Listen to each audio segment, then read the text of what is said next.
Okay, so here we are, our first Coffee Talk podcast. I'm Suzanne Christie, CEO of Shout Media. Really excited to sort of take the Coffee Talk videos that we've done, so many of that have always gotten really good results, and shift into our Coffee Talk podcast today. So for those of you that are tuning in, thanks so much. We're really hoping we're going to have some great information today. And I'm really excited to have Ashley Saracino, Director of Digital Marketing, here today. Ashley has been at Shout for 8 years now and is a master in digital marketing. So I'm really excited, as always, to have her on and have her talk about all of her expertise and a lot of things we've learned. I think Ashley, specifically over the last 2 or 3 years, kind of the COVID push that's happened, and talk about what we've really learned. So without getting into more chat, I'm going to turn it over to Ashley and have her start chatting about what we're going to be talking about today. Thanks, Suzanne. As always, I'm always thrilled to join the podcast Coffee Talks, and I think that we have a lot of valuable information to share. And like you said, the world in the last 2 to 3 years has shifted so much. And I think that while people now understand that there is that need to be online and having that digital presence, they still don't quite grasp all the time what that looks like. And the biggest thing that we need to address, that we're going to address today, is the name of this coffee talk, which is fixing your shit before you start. Because often we will get clients coming in that are raring to go on a digital marketing campaign. Maybe they've been sitting on it on their end for a couple of months, humming and hawing on what they should do. So by the time they approach us, they're like, okay, we need to go, we need sales, we need leads. And we always have the joy of telling them that you gotta wait. You can't launch this right now as is, because there's a lot of things that pop up along the way that are actually going to hinder your ability to make those conversions. And we find that customers and clients don't ever expect that. So it's kind of jarring for them to hear that you can actually launch a campaign for at least another month. Otherwise, you're wasting your money. And we've learned, because over time in the past, we're like, okay, we'll launch your campaign maybe, and we'll fix it along the way. But what we start to do is send traffic to somewhere that isn't converting, and we're just wasting dollars. So today we wanted to kind of talk about the key points of what we think you need to focus on fixing before you actually launch that campaign and before you spend any of those dollars. Yeah, for sure. And I think you're 100% right on. I think we used to really rush because the customer was always looking for that, the buzzword, right? That CRO, that conversion rate optimization, so that they could start to get those results right away. And we would do that. We would go ahead and we'd, start getting all the ads ready and the content and do all of our cold traffic ads and set up YouTube and everything. And we'd really start pushing it. And then we realized, specifically, I'd say the last 2 or 3 years, that kind of doing it on the fly really doesn't work. So now we'll talk a bit about, and I go back a little bit to customer journey that we've talked about before, but it is really still walking through the process before you spend $1 on ads. And we've both gotten to the point where we will tell clients, no, we're not running ads. And they're insistent. They're like, no, let's do it anyway. And we say no, because we're going to be wasting especially with larger campaigns, we're going to be wasting so much money. And I think too, we have to clarify that this isn't just e-commerce, right? This is services. This is if you want people to attend your event. This is product. This is anything where you have a call to action on your site where you want your clients to engage and follow through. You got to fix your shit before you start. Exactly. And the issue, I think, that a lot of people don't realize is they're like, okay, but traffic is traffic, and that's a good thing. But if someone's coming to your site and maybe it doesn't load fast enough, or they can't find the information that they're looking for, and they come there once and you spend money on them, and sure, you got that traffic, but they're going to be deterred in the future if they were unable to find what they were looking for the first time. Why would they come back when they know they had a confusing journey? So you run the risk of not being able to convert them in the future simply by not having that experience set up from the get-go.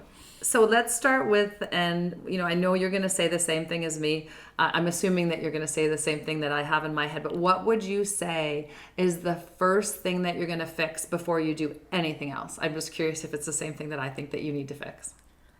Before anything else, I want to make sure the website loads, because if you don't have a loading website, they're gone. That's right. There's no point in having a great website if it doesn't load fast enough to catch their attention. And so often you've got this website where we'll do a speed test and it loads in 6 to 8 seconds, and people say, oh, it's okay. Like, yeah, it loads really slow. It's okay. No, it is not okay. We see a drop off right away. They don't even bother. No one bothers because there's so much competition out there. They're jumping off. And you need to consider that, like, I would say at least 80% of traffic is coming from mobile, which means they're clicking an ad from their phone. You've stopped them mid-scroll. People are mindlessly scrolling, often not seeking something out when they're clicking on your ads. So that you got their attention with your good creative on the ads. They click your website, 6 to 8 seconds, that's an eternity. They could have found like 8 more pieces of content in that time with how fast people are consuming content thanks to like the platforms like Twitter and TikTok and everything of just that never-ending cycle, right? So 6 to 8 seconds might not seem long in the grand scheme of things, but it's infinity when it comes to making that sale. Yeah, and I think if there's anything that people that are tuning in today can take away from that is there's a ton of different platforms you can use. Check the load speed of your website and check it on mobile. You know, we talk about this too. We see people that are so focused on their desktop version because they're on there a lot more making the edits. You know, it's always, you know, they're in there and they're already making their updates, they're loading in new products or whatever it is, they're updating schedules. And a lot of that's easier to do on a desktop than it is on a mobile, but then they forget to go to the mobile version. And then we tell them, no, your site's not functioning properly for all the different phases, especially e-commerce, right? That shopping cart conversion. And that's something that is, again, you know, you've got to clean that up before you start. 60% potentially of people flipping through on mobile, they want that experience to be quick. And that kind of leads me to shopping carts. So maybe touching on that, right? Like what that looks like. Absolutely. Like there's so many different things that can come up. And I think when you talk about mobile especially, I recently ran into a site that I was looking at to see why we weren't getting the conversions we were looking for. And on desktop, it looked great. The information was kind of all presented in a way that makes sense. And when you minimize your desktop screen to view it on mobile in like a mock kind of way, it still looked really, really great. But when I actually pulled this site up on my device and I looked at it, it wasn't obvious that there were so many different areas that you could click on to find more information. To me, it just looked like a collection of photos. The nav bars weren't there. So you're clicking on this ad on your phone and all of a sudden you can no longer see your checkout button. You can no longer see the add to cart buttons. Everything's kind of gone. And I understood why we had a high bounce rate because it just wasn't a seamless experience for everyone. And you had nowhere to go except for exiting the website because there was no call to action that presented itself. I remember you actually showed me that website on mobile and we had looked at it on desktop and you said, oh shit, look at this is basically just photos. There's no, and it wasn't one we developed. So we didn't really understand how it functioned 100%. But when I looked at it, I went, I don't know where to go. I think those are photos. There was absolutely no click through. There was no little arrow. There was no button, nothing to show me that I could click through. And I did the same. I thought, oh no, this is just like pictures that don't help me at all. I can't buy anything here. I have no product information. Yes. So I remember that. And I think that, you know, I'm kind of jumping around a bit, but that you had just told me that story. I'm going to go into another story. And I'm going to walk through kind of a little bit more down, kind of getting things together before you start. And I'm going to shift forward now to reviews. And I know, you know, I'm not kind of maybe going through how we normally go through, but it leads me to a story again about how important it is. We like to call it in the office reputation management, how important it is more so than it was when we kind of touched on this in one of our sessions a few years ago, the reviews. So the story is my daughter, she's 25 and she's looking for she came back from the dentist the other day and she walks in the house. I'm like, where were you? And she said, oh, you know, I had to go to the dentist. I'm like, oh, I didn't even know you had a dentist appointment. I said, I didn't even know you had a dentist. And I'm like, who do you go to? Like, because a lot of times you'd think they'd go to my dentist. I didn't know. And she said, well, I just Googled dentists and I went with the one that had the highest number of reviews. And I just thought, I thought, wow, like you didn't ask around, you didn't do anything, you went straight. She goes, I went straight for the highest reviews, and that's the dentist that I called. And I was like, absolutely, you are exactly what we preach when it comes to reviews. So now, you want to start this big marketing campaign, right? And you want to get out there. And again, I don't care what you're selling, what your service is, what your product is. you need to have reviews. So if people go on and they look for that, again, sort of social proof or reputation management, and you've got 8 Google reviews and 4 of them are 3s and, you know, one's a 1 and 5 or 4 or 5s, that's not going to cut it. Now, you've got to make sure that you get your reviews. So maybe just touching on a bit of how we get that for our clients and how they can work with getting those up a bit more. Absolutely. And just to, before I jump into like how we actually get those for clients, speaking on the fact that like it's so important, especially before launching a campaign, going back to fixing your shit before you start, because with this digital space, more and more companies have now come online to sell. It's a lot more accessible. People understand it better.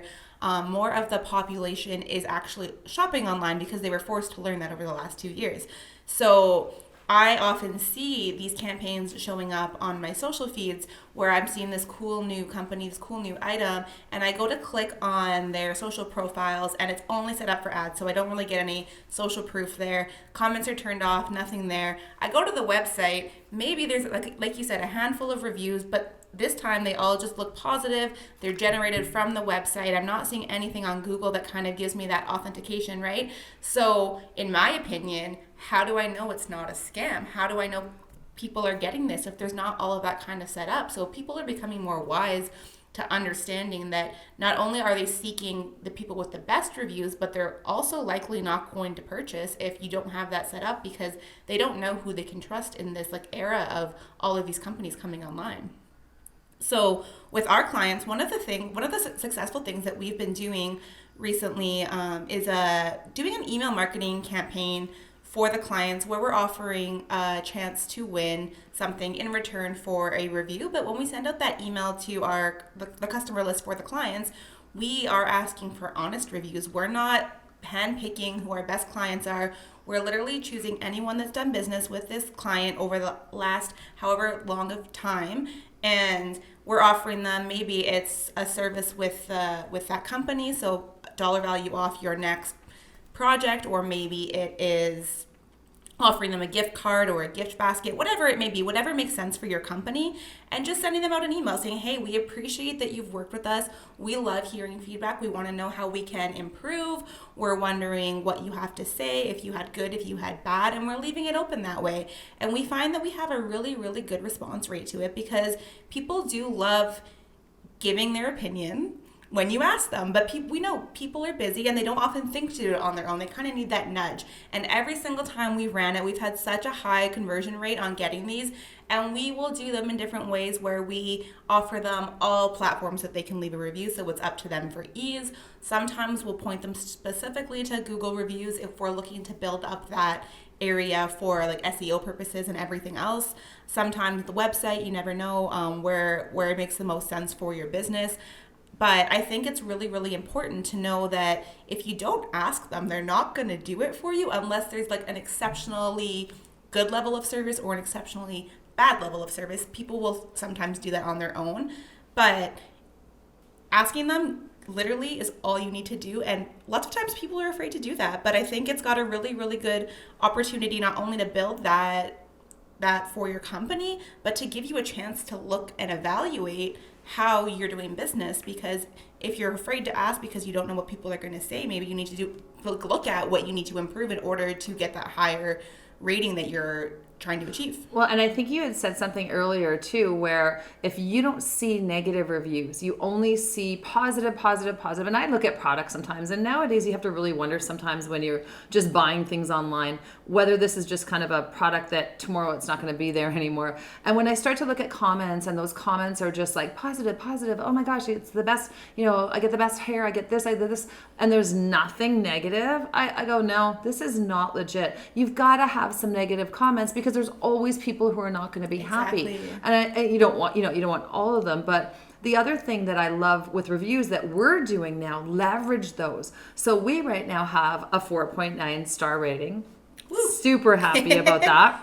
And but I leverage that now. So when I'm completing an RFP, or I'm just completing a one pager, or I'm reaching out to a client, I throw that into my copy and I say, and by the way, Google partners, and then we also have a 4.9 star review. Well, any and every company, service, product, whatever is out there, organization, if you're looking at reviews and you're getting them and you've got that 4.9 or 4.8 star rating, I'm sorry, that's got value. And I think that's something where we really have started to work with that and get that improved when we're walking through before we start those campaigns. Absolutely. And there's a great opportunity to kind of leverage the reviews outside of just having them in those places where customers look for it. You can throw them into email campaigns when you're pushing a product or a service, when people specifically talk about the product that they reviewed.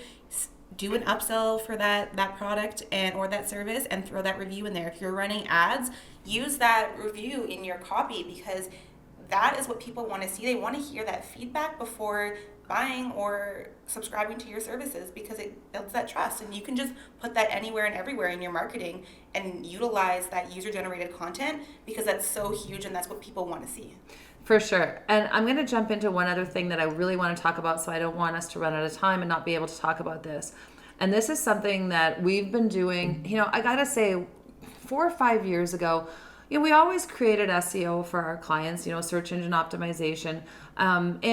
You and I have talked about internally in the office how much we're using Google as opposed to using ads on Facebook and Instagram. We're starting to see way better results with our Google ads than we are with Facebook and Instagram. Now, it does vary. Sometimes, there's certain groups or certain audiences that still do engage better with social. However, I'm really noticing with all the new platforms and the new products that Google's putting out and the changes that they've made, that we are getting some amazing results. But before we kind of maybe touch on that, because we're not going to get into Google Ads too much, we're kind of looking at before you start that, it's really important to get that organic content, or organic, search up. And I think a few years ago, we've discussed this. SEO was kind of like, oh, what is it? You can't really see it.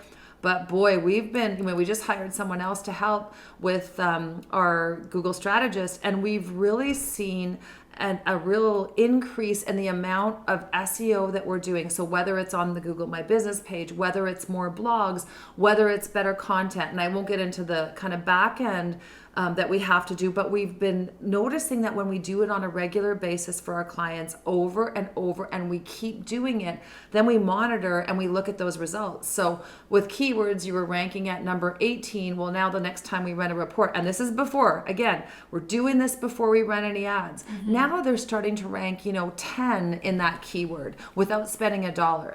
So I'm really starting to look at a lot more of that improvement to it's website improvement in your content. It's looking at everything that you have in the back end, so your meta descriptions, your meta titles, and all of that, but really improving that organic, because once you start running those ads, you're going to get a ton of traffic, but you're also going to lose that traffic, mm-hmm. and then people are just gone. Whereas you really build out that organic traffic, you're going to start seeing results without spending ads, and that's going to be fuel to the fire once you start running them. Yeah, and I think a big misconception from the clients that we've worked with, from their understanding of what they need to do, is that one, it's a long game with SEO. You need to invest the time to be able to make those changes and that progress moving up in the rankings. It's not going to happen overnight. It's not going to happen in 1 month. So it's a long game and an ongoing long game where you can't just do it on month 1 and then expect by month 3 to start seeing results. You need to be always working at it and changing what you've done, because going back to those website improvements yet again, looking at the content that's on your website and optimizing it at the start is great, but what people are searching for, we know, always changes, and the content that they're trying to engage with always changes. So if you are just optimizing your one blog article from 2 years ago and hoping that carries you, that's not going to work. And I think we really push on clients often to get new content on the website, to get updated blogs, updated newsletters. And often we'll hear back like, oh, but that's still relevant, or I like that case study from 2 years ago, or well, I don't really want to write a new article on this topic because it already exists, but you need to be able to do that because people are searching for that latest and greatest content. And if they're seeing something that was published 2 years ago that they've already read, they're going to stop engaging with you and you're going to lose some of that ranking because Google's not seeing that constant update coming from you when it crawls. And it's the short tail and the long tail keywords, right? So it's not just about putting those little short keywords in there, it's researching the long tail keywords. And I gotta say, even for show with the SEO that we do, it is work. And I think that's the whole thing about putting all these pieces together before you start, just throwing out money on ads. That does work. And that's a whole process in itself of A/B testing and changing copy and creative, because that in itself is a whole other podcast. But the stress, I can't stress enough how important it is to get all of these things sort of done again before you start putting the ads out. And it's more so than ever. And it's also briefly touching on social is I'm just starting to set up a client, onboard them, and I looked at their Facebook page.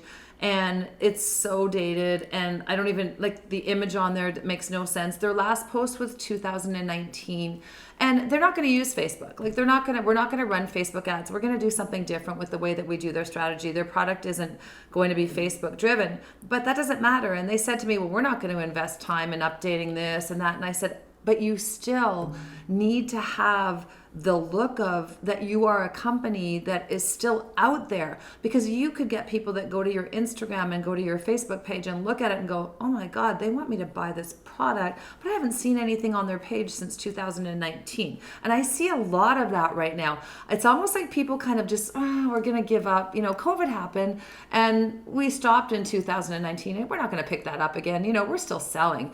But I'm noticing now that there's so much competition out there that you have to keep that updated, whether it's just social proof. Maybe you don't have to post as often as, you did before, and maybe you're changing into other platforms like TikTok and that's great, but you still have to maintain those pages. And I see a lot of companies that just kind of go, why are we going to maintain them? We're not using them right now. And it's just, it's part of your brand. Mm-hmm. And I think that's key, because a lot of times you don't maintain them, right? And you are still selling, but how much of that piece of the pie are you getting at this point? If your competition is going through the effort to keep themselves relevant on these social platforms, and if your competition is optimizing their website consistently, sure, your current customer base knows about you, but do new people know about you? What happens when you need those new people coming in? And over the last year or two, the competition has been boots on the ground doing all this legwork, and all of a sudden you're kind of losing the authority you once had. And the other thing that I notice a lot, and this is going to sound a little bit maybe detrimental to certain individuals that worked in a space that was, let's say, pre-2019, and they think that you can still do what we did back then. I have a certain customer in mind that said, well, they're just going to call us. And I said, they're not going to call you, but they always called. I said, don't put your call to action as a phone call.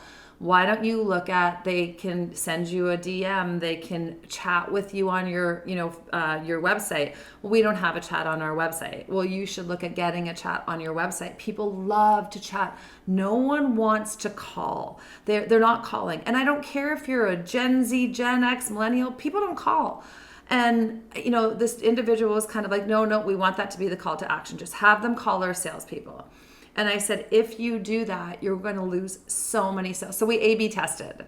So we ran some ads that were phone call only, and then we ran ads that just went straight to email. And the amount of traffic that they got with people just emailing was huge, because they have questions and they don't want to talk to a salesperson and it might not be the right fit. So really embracing these newer things that are out there and not doing what you did back in 2019, because that's done. That ship has sailed. It doesn't work anymore. You've got to look at chats, and you've got to look at, somebody said to me, well, I'm not going to message them back on Instagram. And I said, yes, you are. Yes, you are, because that's how people will start to engage with your product. So it's almost like this little bit of two schools of thought. we're just going to do everything that we did before and it's going to work, or we're going to embrace anything and everything. And my kind of chat here is embrace things that have happened over the last 2 or 3 years. TikTok, get on there if that's sort of the right fit for you. Embrace chats, embrace DMs, embrace messaging. And my last quick thing here while I'm on a rant is look at those forms on your website. Absolutely. Right? Like a customer, I just fixed their entire form. 2 things, 8 fields, 8 mandatory fields. No, they're gone. No one's filling out 8 mandatory fields. You want 3 or 4, that's it. And the second thing is, where is that form going? Because I bet you, and this is not an exaggeration, 50% of the time they set it up with Tom at, blah, blah, blah, and Tom doesn't work there anymore. And I test it. I go, did you get the contact form submission? What? Well, where does it go? Oh, I don't know. Well, no, we're starting to drive leads here. We need it to go somewhere. So test your forms and make sure that they're going into a CRM or they're going directly to a salesperson, because I see that all the time. So those are kind of my 2 quick, again, fixing things before we start. Yeah, and going one step above that, with the email platforms that are available for use today, when you have those forms, especially if you don't have a quick response rate, if you're super busy, we get it. We understand you can't reply to people the same day, but customers have gotten so used to getting response times in 2 to 3 hours, and when they don't hear back, they're like, oh, I can't believe this company didn't get back to me. And they start talking to their friends, and they're like, oh, I emailed that company you told me about, but I didn't hear back, not going to use them, right? Setting up a simple email funnel where once someone submits a form to you, auto-generate a response that's like, thank you so much for reaching out. We will get back to you within 48 hours. We'll reach out, whatever that might be, whatever that time frame might be, whatever the phrasing you want to use is. But at least they get something back right away, and that gives them the timeline expectation so that they know they're going to have to wait 2 days and not get that response within that 1 to 2 hours that they're in their mind have built up as what everyone should be responding as. So that sets you up to give that good customer journey from the start, and you're in a better place to keep them happy before you even make that initial point of contact. Oh yeah, customers are getting to the point where they want that instant gratification. So they want the quick load time. They want the easy user experience on the website. And I have an interesting question for you, because I'm kind of curious to see what your answer is. So on websites now, we know the user experience has to be really simple. So not too many tabs underneath tabs. You don't want to scroll on mobile. You want the hamburger so you can just go and click and get to where you need to be. But what are your thoughts on content? Because probably 5 years ago, we were told to build content, put lots of content. But now when I'm on a website, I don't want content. I don't want an about us page. I could care less. I don't really care if you were founded in 1998 and your brother and you created, I don't care. I'm busy. I just want to get to the product. So what are your thoughts on content, and how do you balance that, SEO and having content versus that quick user experience that we know everyone wants now? So I think that content is still pretty key, but the way you present it is what's changed, right? So you want to make sure that if someone does go digging for that info, that it's there. Lots of times I will engage with the site and I go back and I look at frequently asked questions, and then when I can't find that, I kind of get discouraged. That's something that I like to see, that I would still recommend on a lot of things. Finding still that about us is sometimes nice. I go through it. I don't think I would be that distraught if I couldn't find it. However, when you're sending someone to, let's do an e-commerce example here, and you're trying to sell a product and you're sending them to a product landing page, content's going to be huge. You literally cannot just expect them to see a picture of your image and the price and buy it. Maybe smaller scale priced items, sure.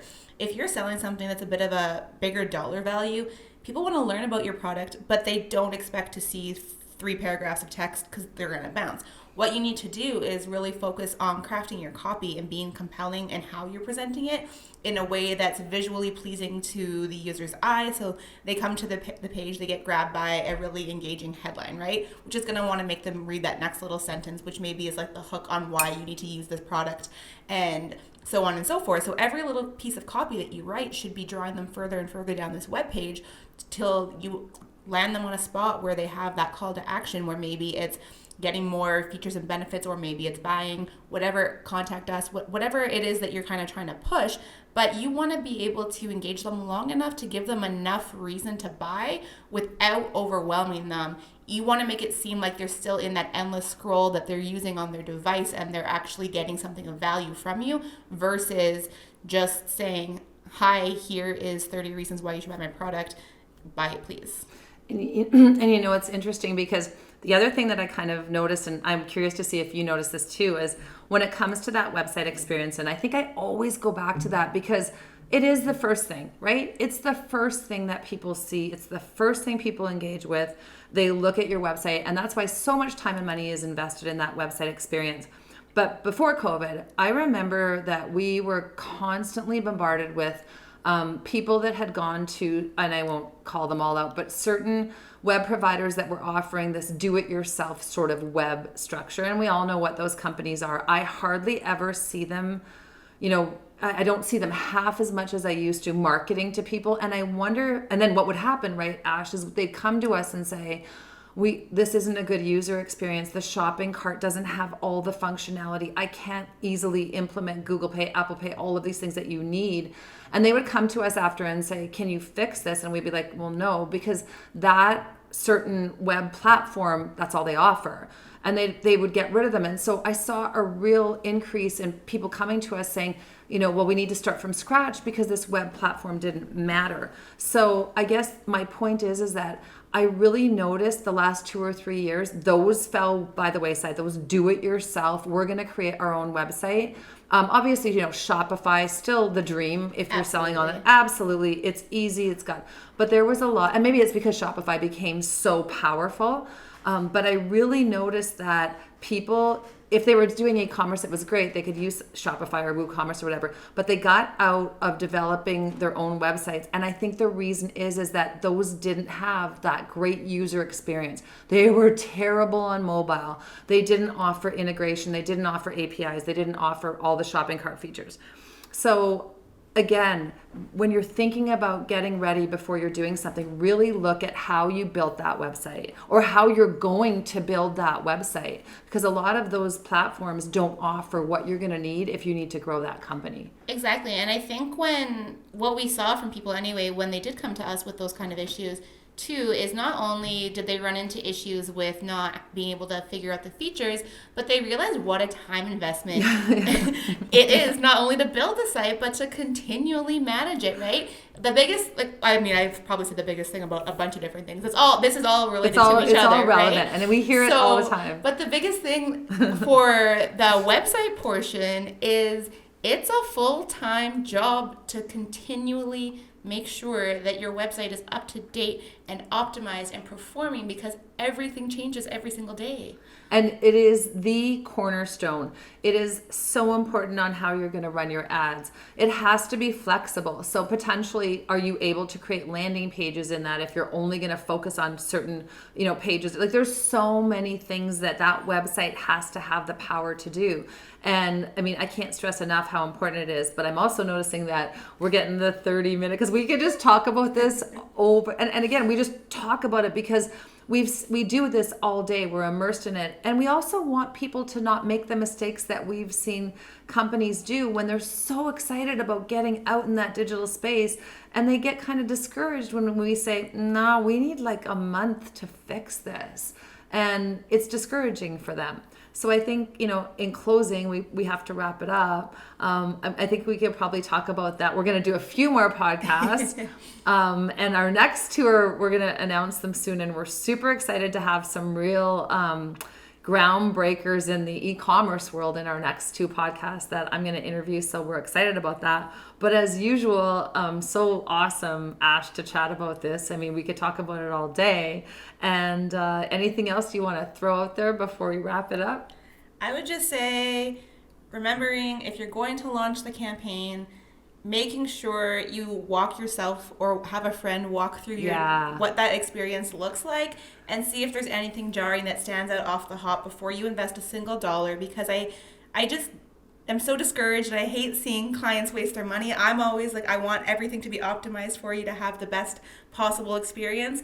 And if you're not walking through that journey, at least on a very regular basis, you have the opportunity to be letting potential clients walk out the door. So if you want to optimize your business, you need to optimize your website and fix your shit. Exactly. And my last words are, one example Ash and I just finished doing for a client was an 85% bounce rate on mobile.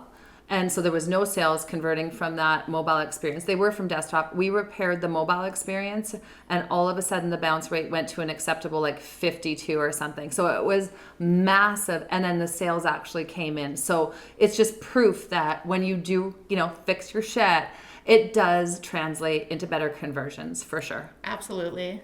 Awesome. Thanks so much, Suzanne. It's been great chatting. Great. Thanks to Ash.